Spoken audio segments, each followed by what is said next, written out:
Matthew 22 verse 14. Ababeliweyo baningi kodwa abakhethiweyo bayisana. Amen. Sivusiwe ngothando lukaNkulunkulu. Baningi abanye belehlekile ukuthi namhlanje bazovuka benze okuthile, kodwa uNkulunkulu wabizela kulelizwe lokwenama isiyabulo langaphesheya kwethuna. Azange basayibona insasa kusanamhlanje, kodwa thina sibe nenhlanhla. uNkulunkulu waphinde wasipha usuku lokuthi size bese sizomdumisa. Ithi ingoma ka-211 yaleli bandla besethweswe thina ijoy lemiphefumulo yethu singelakwazi ukulethula. Kuyabanda kodwa sivuyile sahlangula iy'ngubo zethu nemibhede yethu, sathi size uNkulunkulu sizophakamisa udumo lakhe. Ayibonge Nkosi. Ngiyababongela laba abavukile ekuseni, yize noma kubuhlungu kodwa bathabeze ukuzokwenza le ndumiso kaNkulunkulu. Isitsizwe kaMkhize ngelanga inelezo sembulo itshengiswa izino kabhekabizayo lapho lasibeka khona ihloko zethu. Ithi lensizwa yezwa insimbi ikhala esiphakameni. Iqale sekuseni ku-4 ekuseni kathathu ukuthi uthe ikhala insimbi uthi wabona amathuna lawa kabhekabizayo sibeka khona ihloko zethu. Uthi iy'ngqubo zamathuna useyivumuza njengemvukuzane. Uthi kavumuza kuvuza kushone phansi kuvuza kushone phansi. Uthi vuze kweyindawo vuze ithuna siyaphuma umuntu efaka omhlophe. Uthi agijime njalo awele umgaqo azawungena endlini yesonto. Isesizwa ayevuza amathuna agcine lothile eshona phansi avuza amanye aphuma umuntu kwamanye angaphumi. Uthi kasikhulumiswa nathi yabona lawa amathuna avuzayo umuntu agcine ngaphumile. Ithi laba abahlulela ku-4 abawenzi umthandazo wahlulela yiko amathuna abo evuka ngathi avuleka kodwa zivaleka. Zikhonza izinto zenkosi ngithi ngiyayibongela le nami ukuthi uNkulunkulu angihlanganise nabangcwele balapha ekhaya indlela ayibonga inkosi. Sekwafana nokuthi kithi lapha ekhaya ngangijabulisa kakhulu ngoba kunowakithi lapha ekhaya. Ngakho manje la ekhaya ngizizwe ngathi ngisekhaya ayibonga inkosi. Ngiyomuntu osabayo ukuvakasha ngoba angiyele umuntu ojwayele ukuvakasha kakhulu emathempelini. Ungcono ngapha ngakithi phesheya ePinetown ayikhona ngiyavakasha ngoba umsebenzi ongumiselwe ngimiselwe ukuba ngibe ngumfundisi nesonto. Ithi intombi engizalayo esinzima sekuphakamela okudala ngoba ivangeli leli lokuNazaretha elandekayo yaqala emizini wasekuphakamela okudala la ihlale khona ivangeli. Manje esikhathini sanamhlanje uma ukhuluma ngokuphakama okudala kubangazi ukuthi ukhuluma ngolunye ulimi. Cha, ivangeli laqala ekuphakamela okudala iqiniso njalo. Ithi-ke intombi engizalayo ngenye imini inkosi yayiphethe inkonzo. Ithi umshumayeli yabiza umshumayeli thile yathi umshumayeli ngicela ukuthi umfundele umthandazo wesabatha. Wayesesukuma lo mshumayeli usho lokho ngoba ngibona intsha ngesonto, ngibona intsha iningi ngendlela eyisimangaliso kuleli thempeli. Kuyangithokozisa, amen. Intsha izwana nesonto, ingane zethu yezwana nesonto. Kufanele ukubonga uNkulunkulu uma ingane yakhe isavuka iye esontweni. Kuyinto enkulu thina njengabazali ngoba sihluphekile zingane. Abanye abazali abaphumuli njengoba kunehlanu nje izolo. Abanye abazali abalalanga emakhaya, iy'ngane ishaya ipapa ishaya amawindi zenza yonke into ngoba zidle uphuzo oludakayo ney'dakamizwa. Ngakho siyambonga uNkulunkulu bantu abami uma ngabe niza lapha emthombeni ungashi nize kuphile kwaphakade nize kusheve nize unyathi lwezulu, amen. Manje singabe bazali ngesebenza nomthwalo ukuthi kufanele ingane siyifundise okuyikho ukuze khona zizokhula zibe zingahlubuki leli bandla. Ngoba into ehlukisa ingane esontweni bazali yile iy'ngane zanamhlanje zifundile, ziyafunda futhi zenza lokho ekuthiwa ama-research, ziyacwaninga kakhulu. Manje bayihleli zicwaninga zingayizwi into ukuthi iyaphi ngenqola noma ithini le ndaba esikuyona. Igcine isiya kwamanye amabandla bafike bayicwaningele bayisho izinto eziniyicwaninga beseyithola. Kanti singahluleka ukuthi siyithengise sekuyikona ngempela nakho kuyikona ukuze khona ingane izobambelela ekukholweni. Yayinkulu injabulo kamhla enkosini inyanga yezulu kufika abathile ngeke ngibabize ngamagama abo bezothula indaba enkulu yokuthi baba sibona iy'ngane zethu zihlubuke esontweni zishiye isonto. Ithi bathi-ke cha Nkosi siqhamuke nesixazululo sokuthi sibone ukuthi kungcono iy'ngane siyifundise ngenkolo kaNazaretha kusukela eminyakeni 5 zikhuphuka. Sinenhlangano entsha esiyiqalayo sibiza ukuthi inabantu Jehovah Share, the Nazareth Baptist Church Youth Bushembe.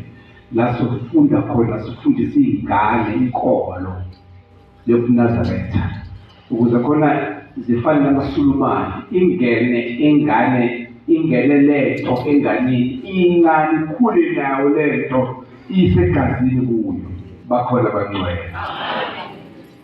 Yathi inkosi awuselate yona, seyihlubukile ingane kakhulu, kodwa yinhle into engiqalayo. Kwase uvuselela izinto ezazikhona, bazokhumbula abadalana kungane la esasinabo ePhakameni, ngazalwa ePhakameni. Kwakulo Sunday school owawuphethwe ubaba Madondo. Kwathi ngo-1963 wase ubaba uGwala owekuyena owayesiqeqesha Sunday school. Base sikhule kuleyo nkonzo, kule nkonzo enjalo ka-Sunday school sihamba siba kusabatha sikhona. Lapho khona iy'ngane lebasonta nje zona ziyaphuma zibe lapha zibe nenkonzo yazo kaSabatha sikole, lapho sifundiswa khona imlolozela leli bandla, sifundiswa umlando abamkhulu Dombela ukuthi wasukaphi, intabanzo kanjani. Ingane yoculo umlando ina-5 years yaleso sonto, sikhule kunjalo. Ngasithi-ke ngokusungulwa kweNabashu kuzobuyiswa sosithi njalo singalifunde ngomlando. Kuyaqhubeka-ke kwaqhubeka-ke. Kungiphatha kabi-ke kodwa njengomfundisi ukuthi ziningi izinto abantwana namhlanje basahlubuka ngoba bengayitholi lento ewumongo. Emfundweni noma ekwazini kunento eziwu-2, kunento esibizwa ukuthi i-theory, bese kwakhona into esibizwa ukuthi i-practical. So okuningi okwenzakalayo njengamanje ama-practicalities, okusho ukuthi izinto ezenziwayo nje bukhoma, njengemgidi, njengemculo, kodwa i-theory yenkolo, okusho ukuthi umongo wenkolo awukho ebantwaneni bethu, abawutholi futhi abawufundiswa. Okubuhlungu bathola ama-versions amaningi ahlukene, khuluma ngolimi olunje ngoba kufuna abantwana bangizwe, amen. Bangadidiki abazali ukuthi umfundisi okhuluma isiNgisi masangamuso, kanti ingane bakubona kanti ziningi. So i-theory aziyitholi ingane, manje ama-versions maningi ashwela abantu abadala, ama-versions yokuhlukana kwemibono nangentshumayelo ezingaqondakali, ezithi ingane uma ngabe zenze research zithi ziyajula ngayo intshumayelo, zingayitholi ukuthi le ntshumayelo kahle kahle iyini, i-fanatic. So iyintshumayelo nje engekho kodwa iyajula bakhona. Yile nto lishiwo amaKristu kuthina athi iy'nganekwane zakaShembe. So asaxoxa inganekwane iy'ngane zanamhlanje zifuna izinto ezi-tangible, into ey'phathekayo ezibonakalayo ukuthi kwenzeka lokhu kanje, kube kanje, kwaba kanje. Amen. Ithi-ke ngena kuleyo ndaba lemfushane ngizofika kule engikhuluma ngayo. Ngingena kuleyo ndaba lemfushane kamzali wami esephakameni, besasephakameni. Ithi-ke inkosi ngicela uMshumayeli angifundele umthandazo weSabatha. Well-ke uma sifunda bantu abasha sifunda lapha ebhedeshweni uqeda kufundwa weSabatha uverse 28, umthandazo weSabatha bakhona abangcwele. Asubuke uverse 28. Uthi uverse 28 lapho bebuthene khona begcina iSabatha, njengoba sikhona nje lapha sigcina iSabatha. Akababheka ngehlazo uJehova uNkulunkulu akasibheka ngehlazo, kodwa usibheka njengoba bona ehlonipha umyeni wakhe. Wenze njani ukuhlonipha umyeni wakho? Umakoti mayibheka umyeni wakhe emhlonipha, angazi-ke laba namhlanje, kodwa-ke abayizolo babengambheki ubaba emahlweni, babebheka phansi bekhophoza. Ubabheka njengomakoti ehlonipha umyeni wakhe, ekhophoza umakoti, abheke phansi ubebuka indoda yakhe. Sababheka umakoti ngikhona endlini kusenjalo. Amen awukho. Verse 29. Kodwa-ke abeka indlebe yakhe ukwamukela intokozo yokuhlabelela kawamesabayo. Underline-ke, abeka indlebe yakhe ukwamukela intokozo yokuhlabelela kawamesabayo. Yokuhlabelela kawamesabayo. Lapho kuleli bandla kubizwa kuleli sonto akubhijwa uyasho njalo umfundisi ungidi umfundisi wethu umhlaba ukubhimba leli sonto sona loba kubhijwa amen abeke indlela yakho ukwamukela intokozo yokuhlabelela kwabamesabana ayingene kulo mthandazo wesabatha abantu sibuke kahle uma siqala nje sihlabelela siqala kunamavesi awu-10 amavesi lokuqala esivula umthandazo awu-10 uma siqhubeka amavesi alandelayo mabili 2 alandelayo awu-4 and then awugcina awu-6 ngesinye abantu abasha sithi ama-even numbers akawona ama-odd numbers ama-even numbers iy'number ezihamba nga-2 nga-4 nga-6 ezakanjani ama-odd numbers iy'number ezihamba nga-1 nga-3 nga-5 nga-7 9 those are the odd numbers. So i-sequence yokuhlabelela kwababesabayo uNkulunkulu ihamba ngama-even numbers ihamba ne-order umkalo wendlela waya kwenza kwaba i-order ukuhlabelela kwahamba ngama-even numbers ake ngivele kwabenza umculo ufike kube i-normal verse bese kwakhona i-refrain ephinde iculo kuba i-refrain bese kuba i-normal verse bese kuba i-refrain yakho kanjalo so lama verse akalingani futhi akashashelelwa ngendlela efanayo ngoba ema-even numbers the reason why ukuthi elokugcina lizokwehla bese liyafana elokuqala liphezulu elesibili liyehla elesithathu liyakhuphuka elesi-4 lizokwehla elesi-5 lizokhuphuka elika-6 liyehla lizogcina ngoba lokugcina liyafana bakhona konjalo ezintweni so uShembu wakwenza lokhu ngama-spoke logically ukuthi akuhlatshelelwe kanjalo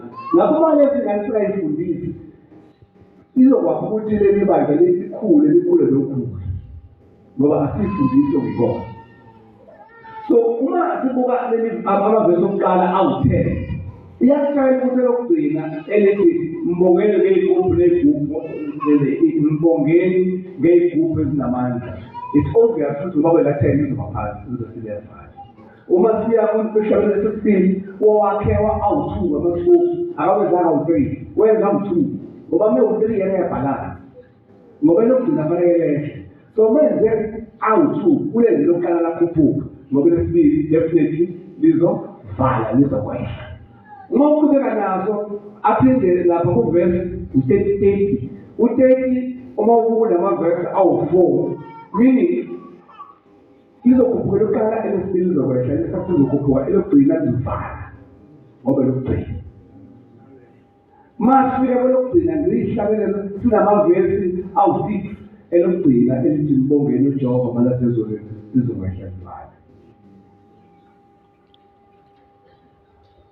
uthi-ke umzali wami wasukuma umshumayeli bahlabelele wafunda nje kahle siyahlabelela wathi nakuvesi 2 wakhuphuka ukuqala mayisho vesi 2 wakhuphuka okwesibili uthi yasukuma inkosi ngaleso sikhathi eshaya ihlabelelo letafula yathi baba hlala phansi namhlasa phansi ulalo yathi indlozi manyazaretha eyisabatha seyiphukile eyiflathela lenkonzo yesabatha ngoba umshumayeli usebhimbe umthandazo wesabatha useyewonile lenkonzo yonke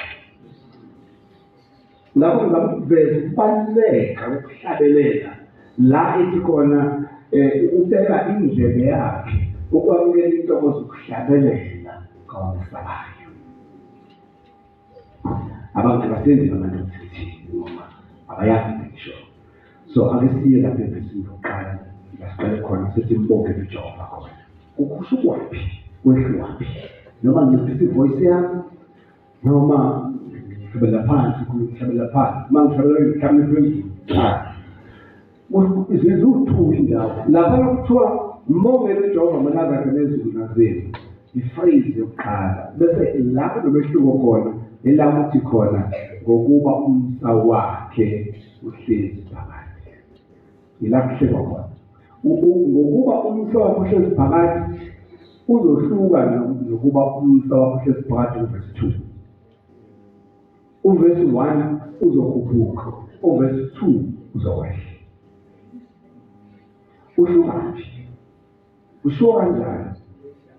Noma fanele ngiphise voice, noma fanele cha kufanele voice yakhe efanayo kodwa khona la uzokhuphuka khona bese bakhona uzokwehla khona. Ufika egcineni uhamba ngalo sequence uyakhuphuka uyehla uze uzofika egcineni. Umsa wakhe noma uthi umsa wakhe uhlezi phakathi. Umsa wakhe uhlezi phakathi. Yes, phezulu. Umsa wakhe uhlezi phakathi. Lekathi ngehla lithi de, lebandla lithi de, aliqhubeki. Liyavala lebandla lithi. Hayi ukuthi athi uqala ohlabelayo mayithi de kuleli verse lesibili bese uzwa amakhosana hamba wodwa uhlezi. Athafana. Alo ndlela yakho. Asesifunde. Lama verse 2 ahlukene. Umsa wakhe uhlezi phakathi uhlukile uqala uhlukile kwesibili. Ake ngenze example, alihlabelele. Sihlabelele nje understanding, lalele ukuze uthini. Ngoba sengiqedisa isonto ngimpracticeana ukugxila. Amen. Kuthi sokudwa isizathu manje umfundisi.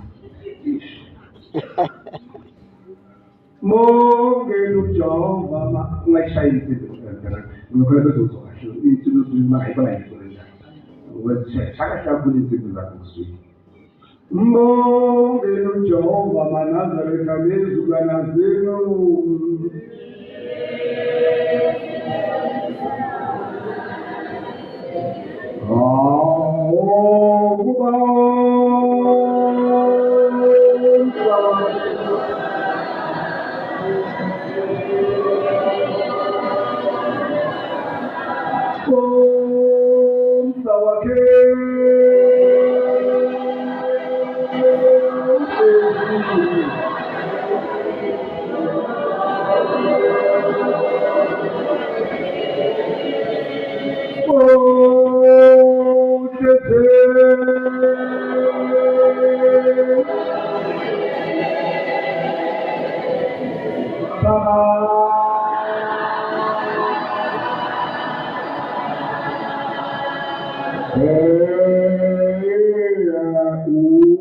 Ufanele ukuba ngamaNazareta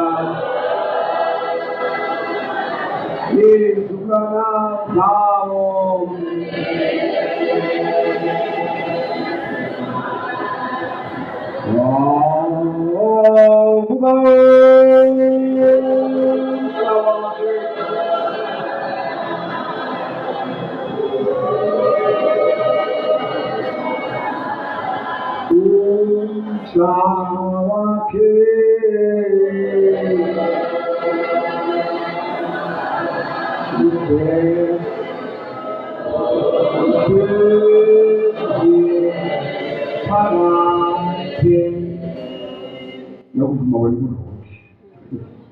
Ngoba na-understanding yoma ngiside phela kumqedile kodwa ngiqala phansi ngizana ngiyadonsa.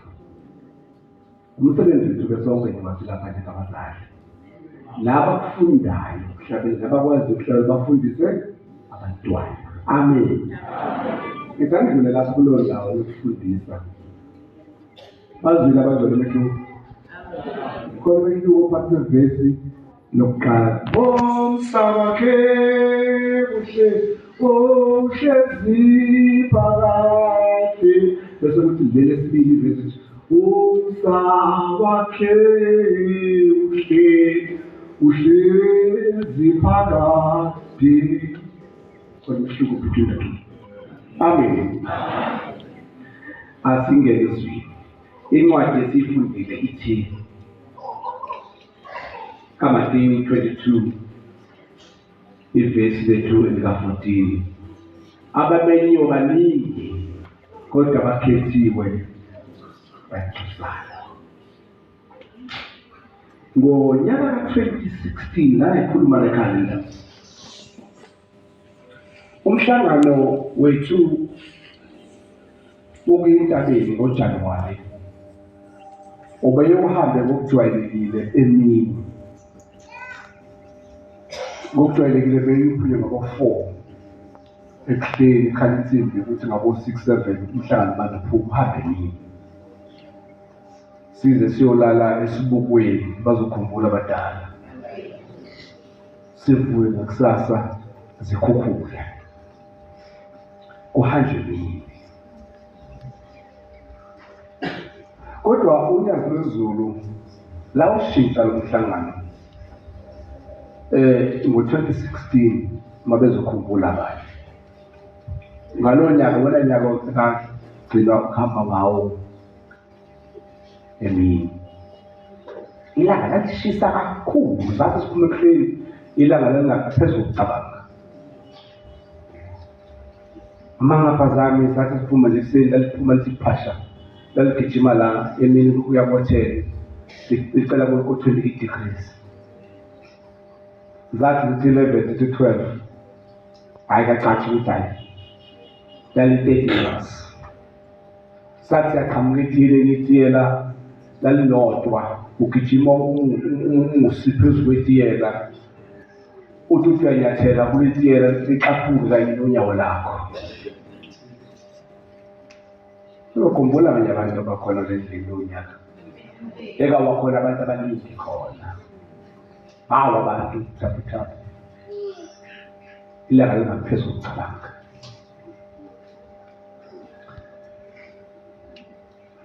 Ngiyakhumbula ukuthi masihamba la endleleni khona lezi insizwe ezibe seduze bababa rough shoulders nobaba seduze ngempela bababa baningi kodwa ngalalanga wathi besihamba yedwa nje sicebelele singasekho umuntu ngoba kwakubi.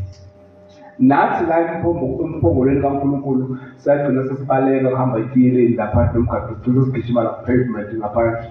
Wahamba yedwa uthi usuku wamaphansi nendawo wasibiza simasifike wathi kwenze njani? Sathi baba siyasha. Wathi nyathela khona. Sahamba kakhulu kanzima nganyaka. Unyaka lapho umfundisi uGumede afika entabeni wanikeza inkonzo eKhenani wathi inkosi uma singezingena izulu kanti abanjani abangenakho izulu. Mhlawumbe ukhona ngalo nyaka. Abanjani kanti shemba bawungena ezulwini lakho uma ngabe sesisheka ngaka saqhamuka inyawo nenyama yethu yasala phansi singenangena ezulwini lakho. Okubuhlungu enhliziyweni yami okuthi ngifundele incwadi mase sibuyile emhlanganweni sengifika ngakithi ngihamba ngivakashela amathempeli ngawabona. Kusukume insizwa ithi baba umfundisi banikeza inkonzo yofakazi ithi lensizwa kuloku kuhamba nje sihamba okungcwele okuyentabeni engcwele bengihambe egcineni kunomthetho-ke la owashawayo kwathiwa iy'moto labamba ngey'moto abohamba mase kuphela umhlangano zilandele ngemuva zingahambisani kale mhlangano kuba ziyawuphazamisa umhlangano. Besides ukuphazamisa umhlangano, understand lokhu umshayeli wemoto ngoba siyakhona emhlanganweni kuney'nkinga esiba nazo nathi njengasosi umhlangano. U-exhaust umoya lo exhaust ophumayo la emotini, ismoke sakhona sikho right, siyasilimaza isifuba somuntu, especially mayihamba phansi-ke inhaler lo moya, idonsa lo moya ungena uyamlimaza ngaphashini. So-ke kwakhula into enhle yokuthi iy'moto ayigcine ngemuva zingahambi phakathi umhlangano, noma zihambe phambili noma zisale ngemuva ngemuva. Le nsizwa-ke ithi cha mina ngahamba ngemuva ngawuye emhlangano ngihamba wonke waphela umhlangano ngase ngingangena ngemuva. Ithi uma ngingangena ngemuva ngabe ngaba hawu ngibona ikhehla njalo ikhehla lisahamba phansi lisele emhlanganweni so kuthi umhlangano kuthi ngandlula uthi inhliziyo mathi ayi mthathe lo mkhulu ungamshiyi ngoba sesele kakhulu emhlanganweni. Ngoba esezefihlwa ziy'moto, futhi lowo muntu umhlangano kude kangakanani ngoba kuhamba amakhosi abagcotshwa shayisuthi kanjalo kanjalo igaba zokuma ikhehla lisele emuva kusho ukuthi kakhulu umhlangano. Uthi ngase ngihlehlela, uthi ngase ngiyima ulibindi ngathi awumkhulu, awu ususele kude kakhulu umhlangano. Indlela engcono gibela la emotini kuyothi la ngifika khona umhlangano usuphumule khona bese ngifike ngishiya khona suwuxhuma-ke umhlangano uqhubeka nawo. Uthi-ke ithi lesizwa wathi lo mkhulu wami noSmayili ikhehla uthi lakhipha ibhukwanyana lathi njengoba ngilapha ngithunyiwe zubile ukuzobhala abantu abakhona kulo mhlangano. Ithi kodwa ngisathola abayishumi kuphela.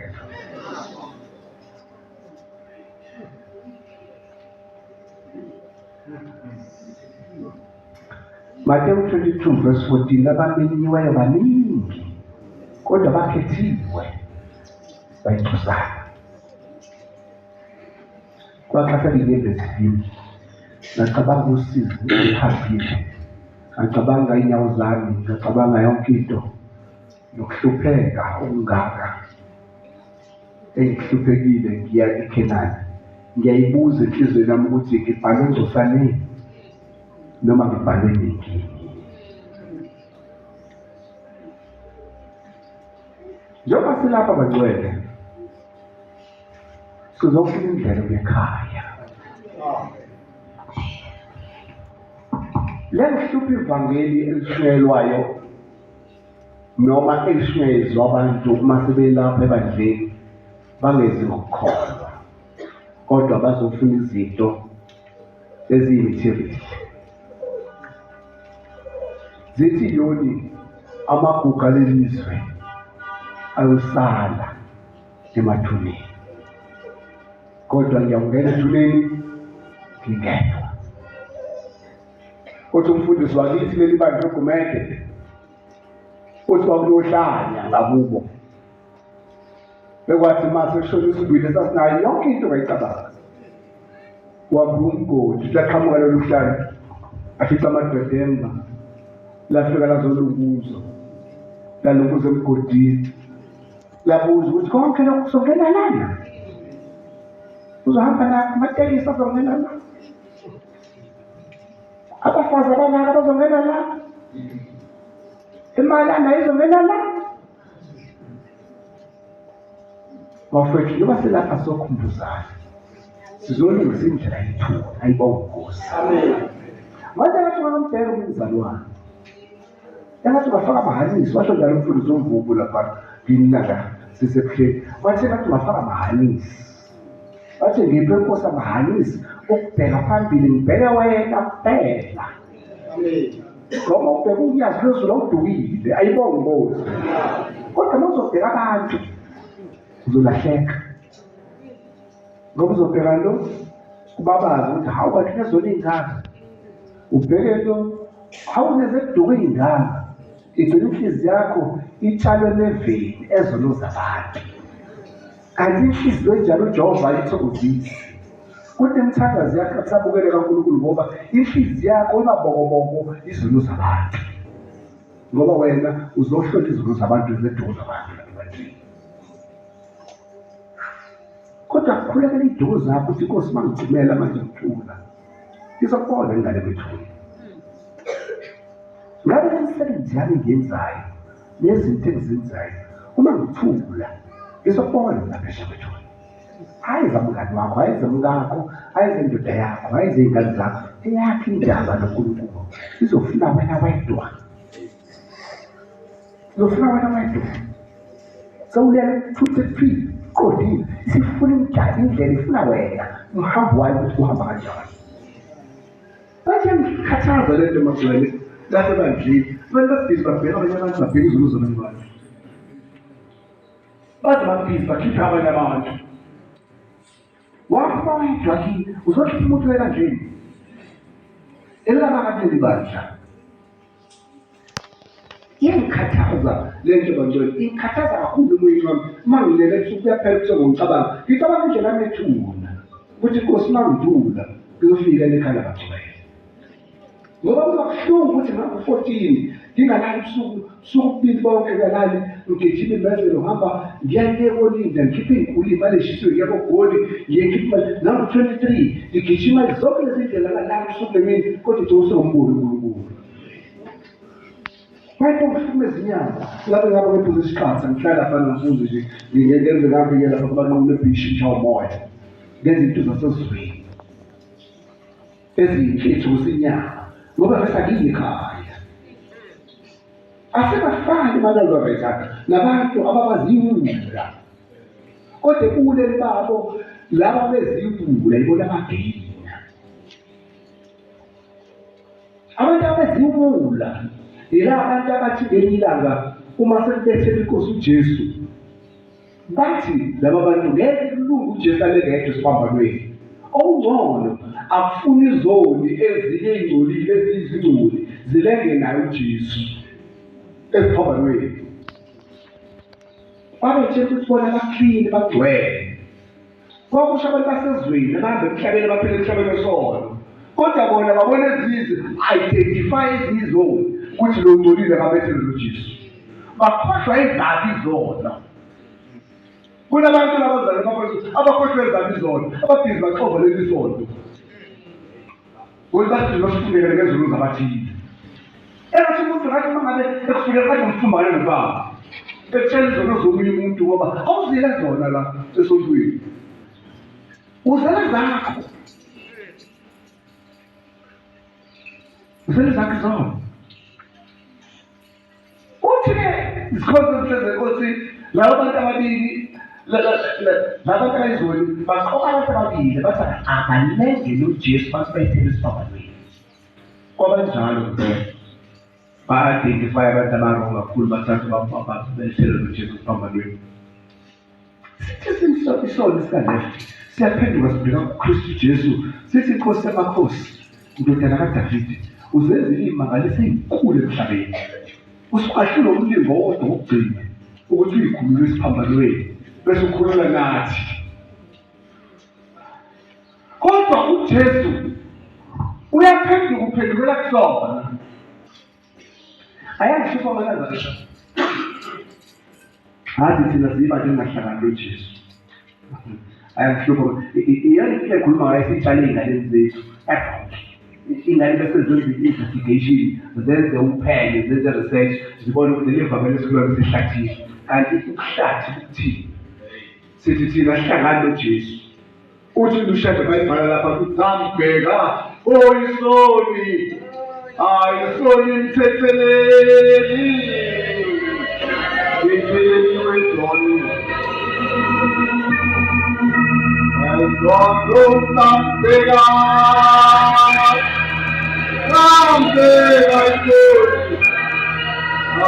ayisoni mthetheleli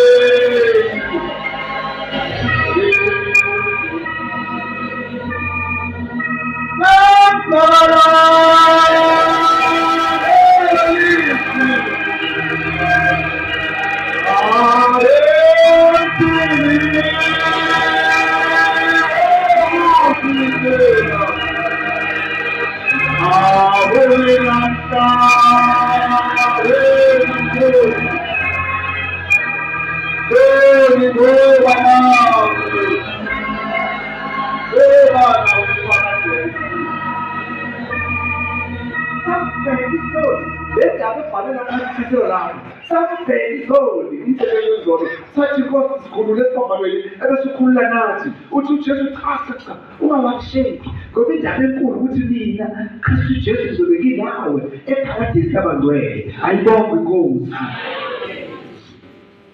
azabona ayihlanganisa noJesu hayi usamkhuza lezi ngane angifike ngagiduzwe manzi uyagiduzwe manzi uhlabelela usebenza ingoma ka5 uthi nina abathanda ukuphila emhlambini kaJesu ugida wena mase contradict kwenza into engahle Thula amandla ukukhuluma ngoJesu usingena uthusele nina abathanda ukuphila emhlabeni kaJesu kumla izindlela zendlela yokuya ngasekhaya wena uthutshele lezi ngane ukuthi indaba kaJesu ayihlangani nathi ingane besiyabunga ukuthi hayi bathi ngikho lokho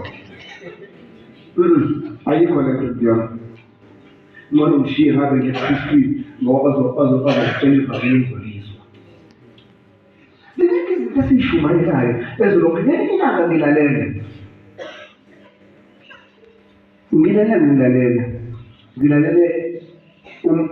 beshumayela esitimeleni bengisahamba ngey'timela ngilalele esitimeleni beshumayela ithi lensizwa uJesu wayiganyiwe. Hawu, Jesu wayiganyiwe. Nazaretha ashumayela abaKristu. Nafunda incwadi, awufundele, awubheke incwadi. Awufunda incwadi ongayibhala phansi, incwadi kaMateyu 8 verse 14. Mateyu 8 verse 14. Ithi lensizwa uJesu wayiganyiwe wayefana. Bathi hawu, ngiphume phansi esikole ngaze ngizwe lento abayikhulumayo. Athi uzwe ngizwe kahle. Wathi ayifunda incwadi. Fundani. Jesu wayiganyiwe. Hawu. Ngiyangena. Funda uzithole. uJesu wangena endlini kaPetro. uJesu wangena endlini kaPetro. Wabona umkhwekazi wakhe elele. Wabona umkhwekazi wakhe uJesu elele. Umkhwekazi kaJesu elele futhi uJesu wayiganyiwe. Waphatha isandla somkhwekazi wakhe. Umkhuhlane wamyeka. Umkhuhlane phela. Uyabonga. Beyitolikazi ukuthi phela uJesu wayiganyiwe. Wangena endlini kaPetro futhi wabamba umkhwekazi wakhe. Waseyaphila.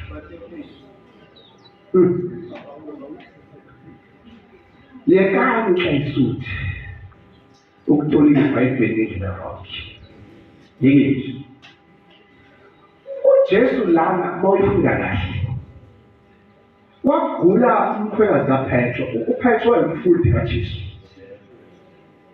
Uma egula umkhwekazi kaPetro uyahamba uPetro uyobika enkosini Jesu. Njengoba uzosuka mhlawumbe mina ngigulela umkhwekazi wami ngihambe ngiye enkosini yaZulu ngifike ngibike baba ngigulela umkhwekazi wami. Ebese ithi inkosi ngizofika ekhaya.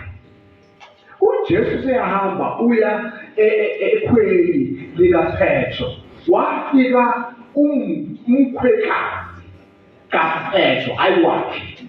Umkhwekazi kaPetro elele phezu komkhuhlane. Wayefika sempamba ngezandla umkhuhlane wawusuyaphela wasinda. Umkhwekazi kabani? kaPetro. Into ukuthi sibishumayela izinto zibili. Uthi wena umkhwekazi wakhe. Ebesitha isiyayicwaninga le nkulumo ibisekodwa hayi la ayobaba impela. Engathi basibambele into la. Kunencwadi esiyifundayo la ebandleni sizogcina. ILuka 1:26 angithi. Sifunda uLuka 1:26. Sithi ngenyanga yesithupha uMaria Magdalena ayifundele ingqini incwadi incwadi kaLuka 1. Sekuncoma umuntu sithi basishaya iBhayibheli umuntu ayiqonde. Lazama iBhayibheli. Bese kufika izifundiswa ezilazi iBhayibheli bese ziyafunda. Ngenyanga yesithupha ingelosi uGabriel yathunywa uThixo ukuya emzini waseGalile. Sithi ngenyanga yesithupha masifunda amatolika abafundayo. Ingelosi uGabriel yathunywa uThixo ukuya emzini waseGalile bese siyabala sithi inyanga yesithupha ubani? Sithi uJuni. Yafika ingelosi ngoJuni. Yenze njani? Yathunywa uThixo ukuya emzini waseGalile othiwa yiNazaretha. Alright. Awuyibambe lapha. Uyifunda kuverse 26. Alright. Ake sibuyele emuva sifunde kuverse 23, siqale 23 ngaphezulu. Singafundi 26, sifunde ngaphezulu ku-26 sibuyela neduze iBhayibheli. Kwathi sesiphelile izinsuku zokukhonza kwakhe, wesuka waya endlini yakhe. No, siqale 21. Siqale 21. Abantu bamhlalela uZakhariya bemangala ngokulibala kwakhe ethempelini. uZakhariya wayelinde ethempelini ngoba wayeneproblem lokuthi emshadweni wakhe eshade u-Elizabeth u-Elizabeth engakatholi abantwana, uZakhariya wayesewudile ethempelini. Uma sebephuma abantu sebehamba, wasala uZakhariya. Kwathi bamangala ukuthi hawu, uZakhariya wasala ngemuva. Qhubeka naye. Sephumile wayengenakukhuluma nabo. Mayesephumile uZakhariya wayengenakwazi ukukhuluma nabo ngoba lekhathi elindile esethempelini. Khona umyalezo kaNkulunkulu nengilosi yathunywa uZakhariya. Bazi ukuba wayebonile isibonakaliso ethempelini. Isibonakaliso esithole ethempelini njengoba wayisele. Wabakhweba eseyisimungulu. Yathi izungatsheli lutho ngalento eyibonile. Wasebakhweba eseyisimungulu engasakhulumi ngoba izwi kaJehova lalitshela ukuthi ngasatshela. Kwathi sesiphelile izinsuku zokukhonza kwakhe. Seyiphelile izinsuku zokukhonza kwakhe. Wasuka waya endlini yakhe. Wayesehamba eya endlini yakhe emzini wakhe. Emva kwalezo nsuku wakhulelwa umkakhe. Ngabalezi bethu ade belindile ethempelini for 5 months nomkakhe u-Elizabeth. Babelinde ethempelini for 5 months. Wazifihla izinyanga eziyisihlanu. Wayefihla u-Elizabeth efihli for 5 months. Ethi ingenzele njalo. Ethi inkosi ingenzele njalo umusa inkosi nami ngakhulelwa. Emhlene eyayibheka ngayo inkosi walinda u-Elizabeth for 5 months. Indaba yazavela ngenyanga yesithupha. Ibisithi-ke ngenyanga yesithupha. Ngenyanga yesithupha ingilosi uGabriyeli. Yes. Wayelindile u-Elizabeth for 5 months. Ethempelini. Asazi ukuthi wayelinde kusukela kuphi inyanga. Wakhulelwa nini. Kodwa wayelinde ethempelini for 5 months. Wayese eyakhuleka yekhona kancane. Ngizama ukuthi ngiveze isithombe sithi asifunde incwadi ngendlela eyiyo. Amen. Nalama zosendleleni ikhulumile. Kufuna abantu bazogcina sebengasazi ukuthi umfundisi ukhulume ngani ngaphi. Kodwa incwadi engiyifundile ekuyona eyi-main engiyifundile la esontweni ithe baningi abamenyiwe kodwa bayingcosana abakhethiwe. Emhlanganweni kaJulayi baningi abasebenyiwe. Baningi abasebenyiwe kodwa bazobayingcosana abakhethiwe. Uma uye lapha kulomuzi kaNkulunkulu wayebona awukhethiwe umenyiwe ngoba mabuya nakubuya neqiniso. Kodwa mawuhambe waya lapha kulomuzi okwenza izwi likaNkulunkulu. Wawulalela izwi. Wawulinda, wawuthandaza ukuya ney'busiso. Kodwa mawufika kulomuzi uyokweba. Angeke kuye isibusiso. Uma ufika lapha kulomuzi bantu abantu bawuqoma uyoqoma uziquleke ngoba waqoba umzimba wakho. Uma ufika kulomuzi wawuqoma wafika walala nengane umuntu laphaya ngokwazi igama lakho usulile incwadi yokuphila futhi nesokulahla. Shumaye insizwa yakashinga ngomnyaka lapha kithi eMthwalume esigodini sakashinga esuka la ethempelini. Sihamba nayo safika la ihamba umkayo esindisiwe engafundukiswa indaba kaSheke.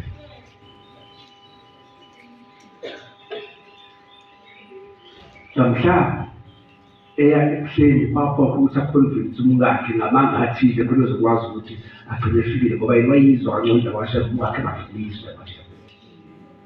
Waphuma sahamba naye hamba ngaToyota Hilux.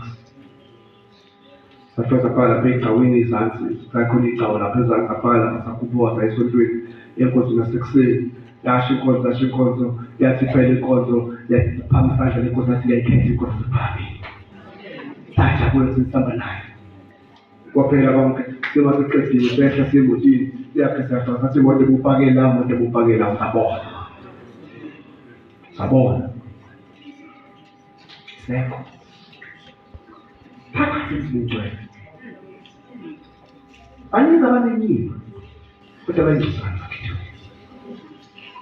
Phakathi ukuthi umgodi usingene kuwona sithini kulo muntu uma sekude sekwenzeka missionary. Uma esefika ekhaya uzofika athini kumkakhe? Izinto ezenziwa yithina seyifuna emakhaya. Kuney'ngane zethu ezingakholwa. Ingakazi zisondele ngezi be-25 ngolokugcina. Engezi be-14 ngoba nayintethelwe khona. Engezi zize 23. Kodwa sizoyithwala lezi ngane senazo ukuthi mayithi ngifike emhlabeni ujabule ukuthi uyamthanda yena kusamshela umhlangano. Akazwani ngesephelini, akazwani ngesuku, kodwa emhlanganweni azomthanda kusamhlangano. Awubasamba uboya ngithanda umhlangano.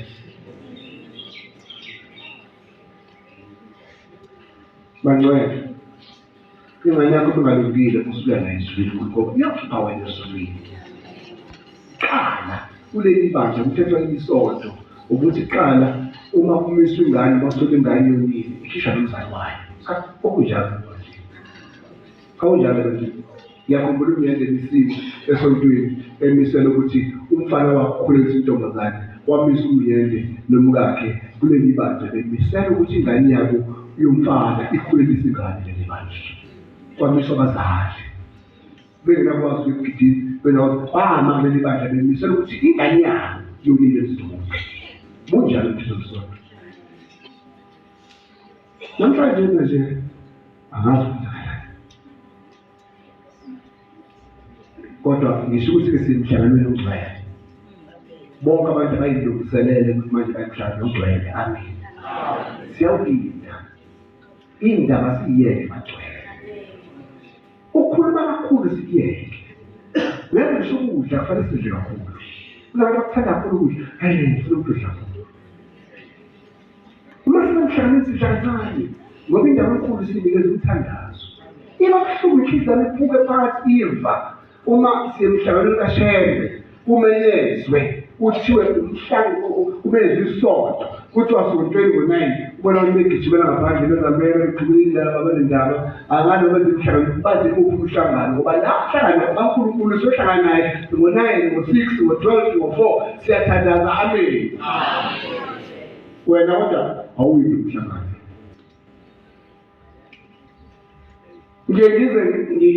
Ngithethe isozana wethu ngebhadamu khona. Ngithethe isozana wethu lithi mina ngiyadumaza ukuthi uma sisemhlanganweni uzwe yimina ngithi ngicela bonke abakamvubu hlangana nabo abahlahla umhlangano kamvubu lo. Sisephela sisekamvubu. Anti umhlangano kaShembe phola uzo wakho. Ubiza izindawo. Kwanguzo ukuthi sesisebenzile lokuyibonga. Efana nazo lezi nathi ukuthi nabo sibavuza ekhaya.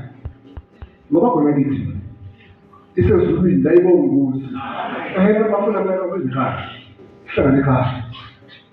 Noma hlangana ebhoda lapha. Sithi hayi munye umuntu obizomhlangano lapha. Unyazi lezulu ayiphela ibonga ukuthi. Ngoba semhlangano wayo. Phela. Isuke inkinga ke ngempela ukuthiwa ukhona ngibesimbathisa abantu. Ahambe ngibhebisa abantu. Ngoba ngazi ukuthi leya ndawo ingcwele. Ukhulisa izigcwele phela. Amen. Ngiyabonga abangcwele abasezulwini. Sengishumayele kakhulu ngokhuluma kakhulu. Angomangala nabantu bomfundisi wayithathwe ukukhuluma kakhulu wabo. Nami la ngizenze bangcwele ngadlula imlenkomo. Amen. Baye ngiphe lona. Futhi uma kufika kuthiwa angiphe phezu kwesidumbu. Sengadlula-ke. Uyangazi lwakithi nangingane ngahloli lana masaba nabantu. Ukuma nje phambi kwamasaba. Manje kuyameka nje uNkulunkulu.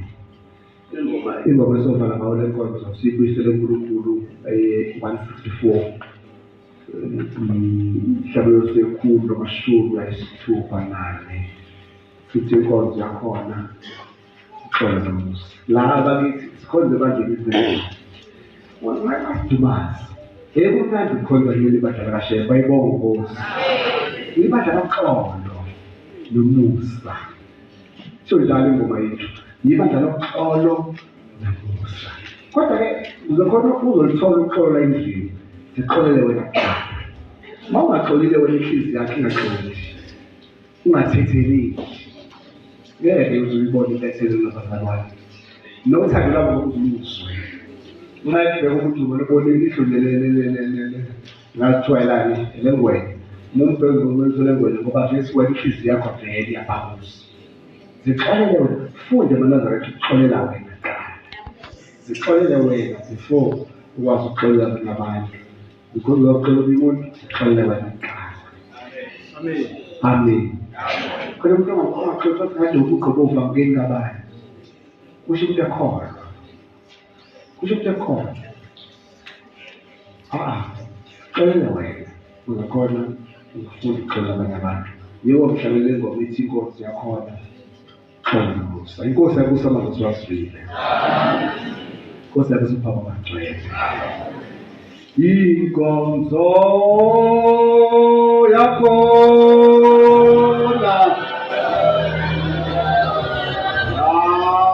Yakhona uxolo. Ola nokusa. Wawusa inkonzo.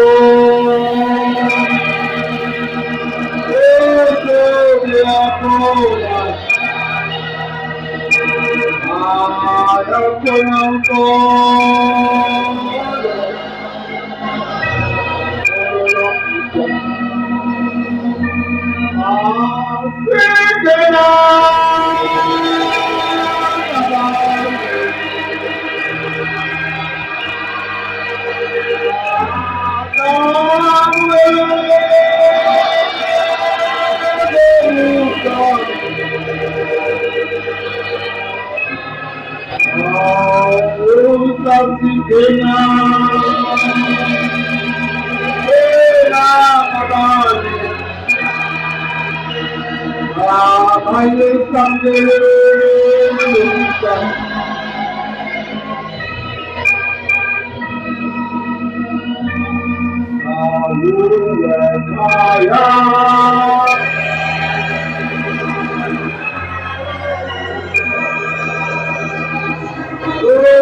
Hallelujah.